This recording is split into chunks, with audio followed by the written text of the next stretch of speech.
First thing I'm going to do, you might have seen me taking some photos. A lot of people have come to me and said, I won't be able to catch you, Chris. I've got to get the train home. So I'm going to take a photo of all of us, and I'm going to compare it with a photo I took at the start of the conference. I'm going to track every one of those people down and make them listen to my presentation. So, can everyone hold up their Philip Larkin brochures, pamphlets, please? Oh, got it the wrong way round. 3, 2, 1, Larkin! Larkin! There you go.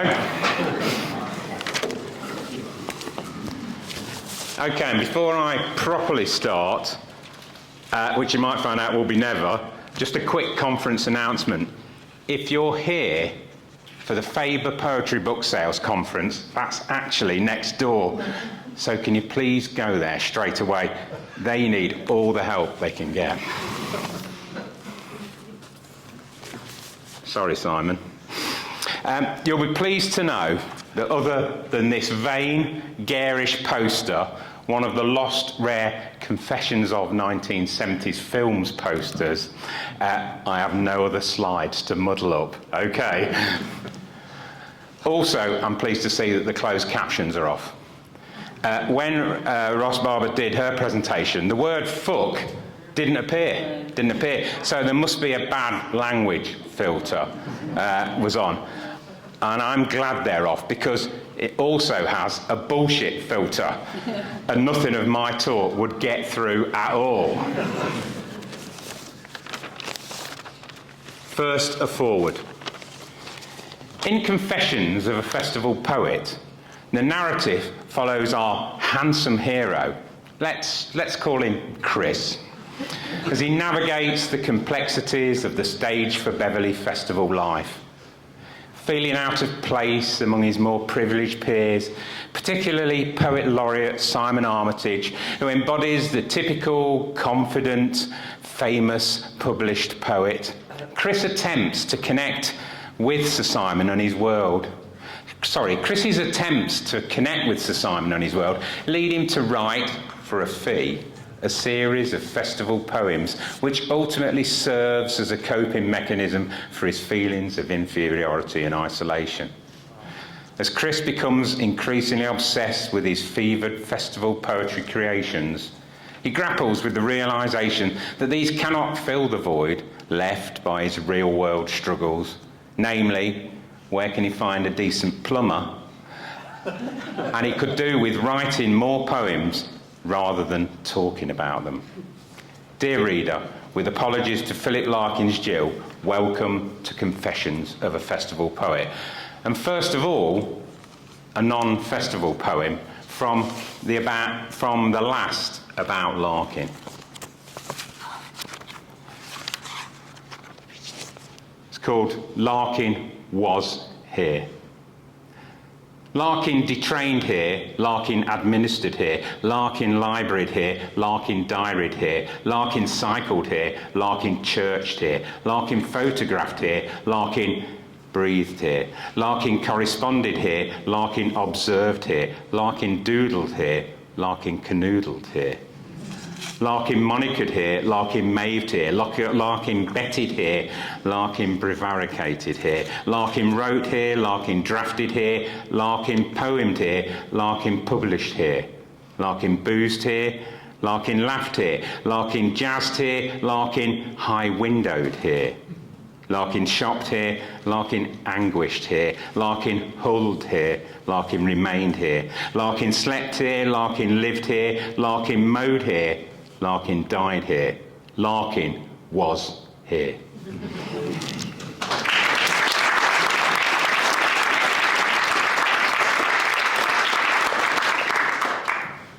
Hear that noise? Yeah, it's Mr. Larkin groaning and double locking the door to his office.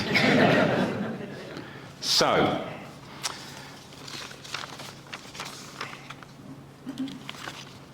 here I am to hammer the square peg of being a festival poet into the round hole of the Larkin Conference. And just like myself and this Larkin t-shirt, it might not be an easy fit. We'll wait for that laugh, yeah. I first got involved in the stage for Beverley Festival in 2024. So what was that? So I got involved through a recommendation from PLS member Philip Larkin. Thanks, Phil. After appearing at the Larkin Society's Joyous Shot evening at East Riding Theatre in 2023 with the Mechanicals band who were here at the conference 2 years ago, and poet Vicky Foster from Hull. An entertaining evening. I think worth a repeat, Phil? Yeah. Well, yeah, I mean, your reputation's growing, isn't it, Chris? So yeah. Sorry, I meant to say worth a repeat fee, Phil. Yeah. Yeah. That qualifies it. Yeah. At subsequent festivals, Stage for Beverley festivals, I've supported Roger McGough, led writing workshops, debuted 2 solo shows.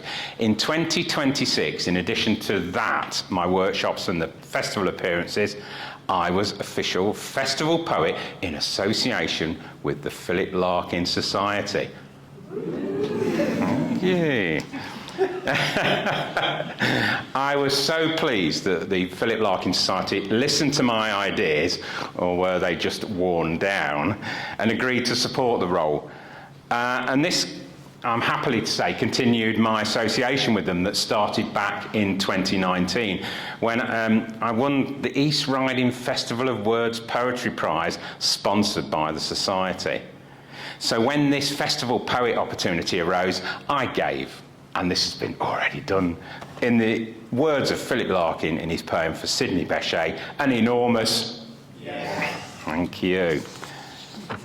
So just back to that poetry prize, because first of all, you don't get many, and secondly, it was really interesting when I walked into the prize giving event, which was at Bridlington Library back in 2020, and the judges, of which James Booth of the PLS was the lead judge, were mingling with the shortlisted poets. Now, this was Bridlington North Library, not the Oscars. No $300,000 goodie bags or champagne reception, not even a plate of pork pies. Anyway, I was introduced to James, who clasped my hand and said, "Oh, so you're Chris Sewart," with a very mischievous twinkle in his eye. I thought, hello, Chris, this is looking interesting. The rest is history. Handprints in the cement on Brid Prom, photo shoots outside the Chippy, sticks of rock with my name through them, paparazzi appearances in About Larkin, and culminating in the Stage for Beverley Festival Poet. Back to that festival, which has been slowly increasing its poetry offer in recent years, with appearances by John Hegley, Henry Normal, Roger McGough, Carol Ann Duffy, and 2026 was no exception. What a coup for the festival. Simon Armitage sold out 2 shows and a different set list for each show. The Fortnum and Mason of poets. Brian Bilston, that funny, witty poet, the Waitrose of poets. Then myself, the long, boarded-up pound shop of poets. At least they got their money's worth, although terms and conditions did apply. Festival poet then, sounds grand, but what did that mean? Well, in the weeks leading up to the festival, I wrote 3 new poems. Of the poems produced, 2 reflected on and were inspired by past festival shows, and 1 was written as an anthem to celebrate the launch of the festival. As a writer, the setting of deadlines and specific themes for the festival was an enjoyable and challenging process. So I'm going to read one of those poems from the festival, and I'm going to read the festival anthem, which sort of launched the festival at the first event, which was a poetry writing workshop that I ran. So when I can find it, here's the festival anthem. And it's after a poem by Di Slaney called Rehomer's Prayer. Bring me the musicians, the venues, the stages, the songs, the singers, the tunes for all ages. The drummer, the cymbal, the wild thrash of snare, the ramped up, the amped up, the devil may care. The sold out, the house full, the plenty to see, the mics, the spotlights, the testing 1, 2, 3, the run through, the fine tune, the monitor checks, the danced out, the joyful, the where are we next? The frothy, the moody, the ones all in black, the hardcore, the diehards, the ones coming back. The folkies, the rockers, the jazz through and through, the poems, the rhyme, the laureate or two. The pints pulled, the tickets, the great volunteers, the flyers, the t-shirts, the give 'em a cheer. The scene set, the curtain up, the time to be. Please bring me all those riches. Please bring them to me. Thank you.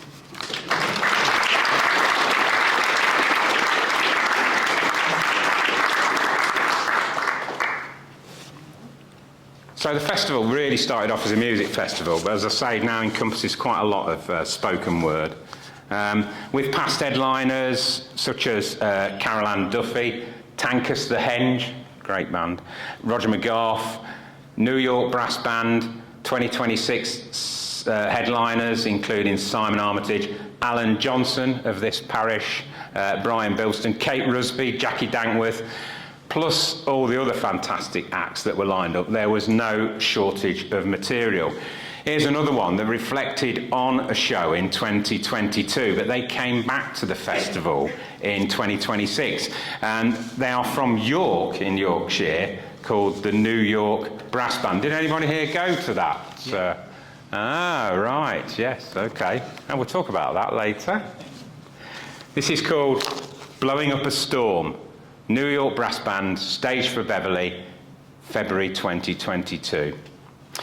On that rainy festival finale, we expected the gritty Bronx, the big bad apple, transplanted into the East Riding, but got North Yorkshire's finest, a mix of bass and street thrown in, and a red beret lead guitarist leading us on, ramping it up, bringing the noise, the moves, the chaos.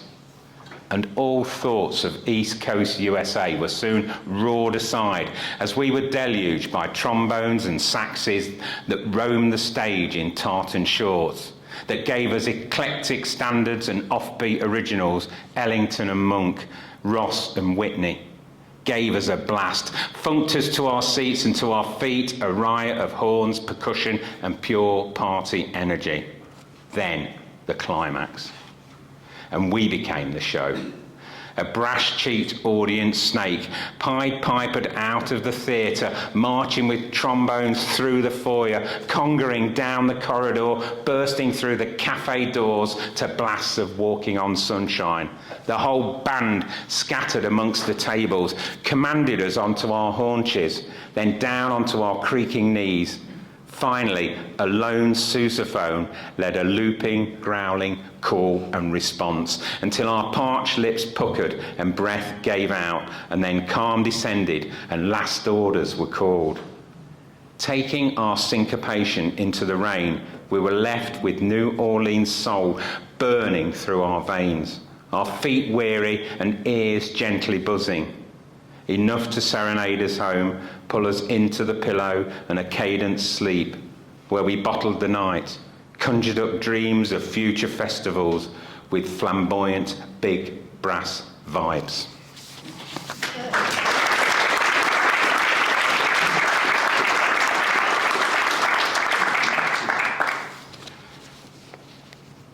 The 3 commission poems were released on the festival website and on the festival Philip Larkin Society Blue Sky account, and recordings of the poems made in and around Beverley by Phil and Fighting the Traffic Noise and my poor delivery were uploaded to the PLS YouTube channel. Check them out. Some of my festival highlights included the lovely Candlestick Press, who do a range of poetry books, 10 poems about love, 10 poems about art, etc., supplying free copies of their wonderful anthology, 10 poems about music, for my festival poetry workshop. Being MC for the Poet Laureate Simon Armitage's 2 sold-out shows. Did they come to see me, or did they come to see him? I guess we'll never know. Supporting poets from the Writers' Workshop in 2 performances at the Late Night Festival clubs, a few of whom are here today, and including Linda, yes, that's how she wants me to pronounce it, she's not here today, Linda Lashes, a former dancer who brought a bit of glitter and disco dancing sparkle to her fantastic poetry performance. I have the photos to prove it, including writing and performing an homage to Look North's TV icon, Peter Levy, called the Peter Levy Blues on BBC Radio Humberside. They said they'd get it to him, for the people who know him locally. They said they'd get it to him. I haven't heard back, so that probably indicates they did get it to him. And incorporating some of the commission poems and some Larkin-themed poems into my solo show, for which there is a little programme, How to Fold a Paper Aeroplane and other poems. There are a couple of these around somewhere. They're like gold dust, so snap them up now.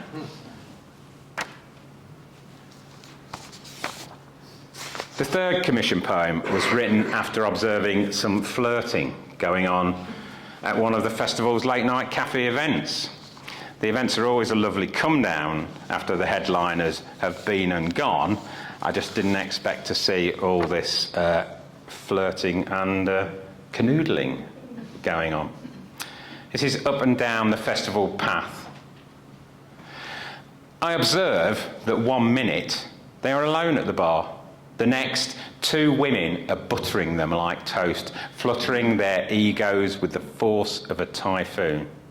And the pair, being malleable men, accept this unexpected attention, along with the shared pints and the shotgun of innuendo and easy chatter.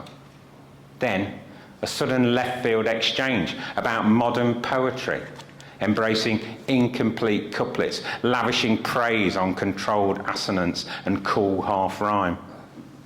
Eavesdropping this jumble of surprising banter, I notice a couple snug in the corner, amused at the flirting, vicariously relishing a slice of this fun, while beating meticulous time with their metronome feet to the music.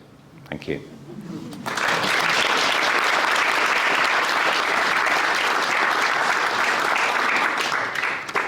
Don't worry, it'll be over soon.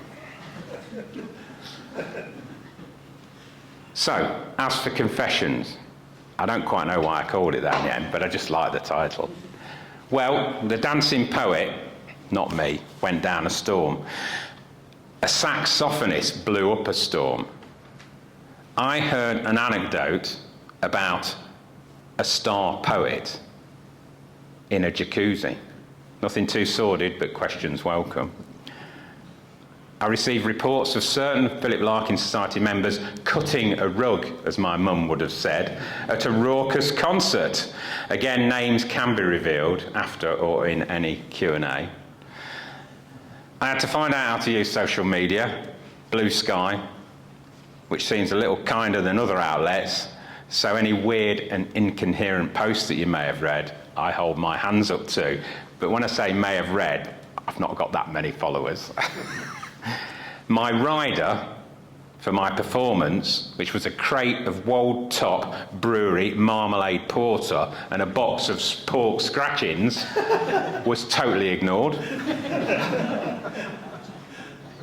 In the green room at East Riding Theatre, I used an iron for the first time in probably 10 years. I'm not quite sure how they work anymore, so I've probably left it switched on. Plenty of atmosphere was soaked up and drunk up to provide inspiration for future poems, and satisfyingly, all 5 poetry events sold out. There was definitely something in the poetry air in Beverley during the festival.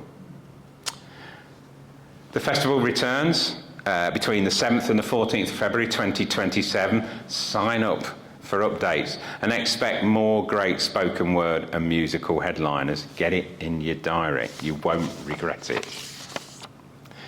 My thanks to Stage for Beverley and the Philip Larkin Society for their support. James Booth for that happy competition decision, and my best wishes to him, and to you also for mostly not leaving. I was proud to be the Festival Poet in association with the Philip Larkin Society, and I'm proud to be able to say that today. I'll leave you with a couple of quotes and then come back to Jill. Quotes: Chris who? Simon Armitage.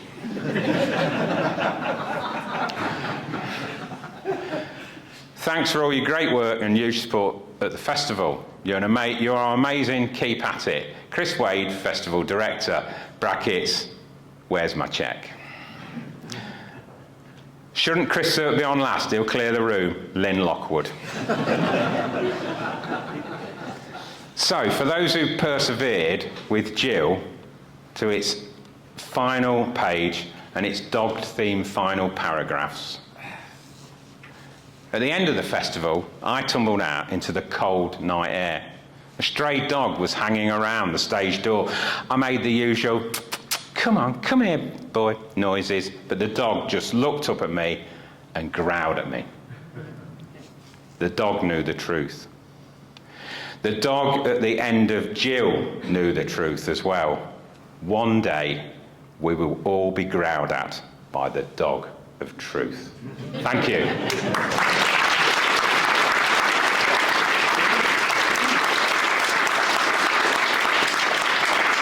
Cheers,